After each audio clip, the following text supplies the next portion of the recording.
Ken Burns is an American filmmaker born July 29th, 1953. He is known for his unique style of giving still images motion by having them move in frame during his documentaries. This style has become so popular that it is now widely emulated and genuinely perceived as the standard for such shots in documentaries. But what is the Ken Burns effect, and how do we do it?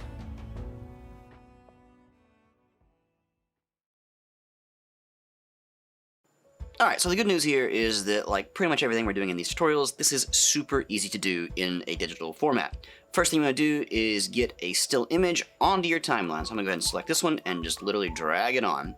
Now 5 seconds is pretty short, but I'm going to go ahead and leave it at that for this tutorial. You can make it longer or shorter as you need to fit the pace of your piece. As we're looking at this image is a little larger than the actual frame. That's a good thing. You actually want to have the highest resolution images possible. I'm going to go ahead and select this, and then I'm going to come into my effects controls here, and I'm going to go ahead and scale this down so that it fits. Let's give it 8. There we go. And run him down a little bit. Alright, now the first thing I'm going to do is I am going to set a keyframe here at the beginning of this clip in both my position and my scale. We're going to do a push for our first Burns here. So I'm going to set my keyframes, and then I'm going to go to the end of the clip, and I am going to do a zoom in on his face. So we scale it up, and we reposition. Pretty simple, right? And if we watch that back, it just pushes in on his face. Now, like I said, this is a little fast for general use, but for the purpose of this tutorial, it's going to work. If you wanted to do a series of images like you saw in the intro to this video, that's also super easy. It's just a matter of taking another image out, setting it next to it. Now, since this one is a push in, we want this to be a pull out.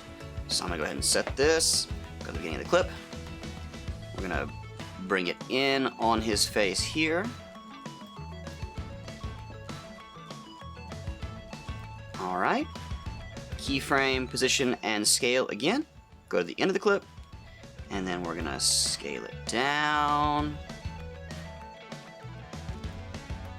And move it over. Scale it down just a little more. Something like that. And now we have these two images that play like this.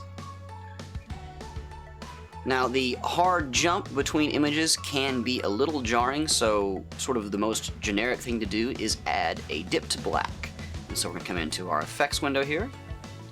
I'm going to put a dip to black at the beginning of this clip, at the end of this image, and in between the two images there. And we play that back, we now have this.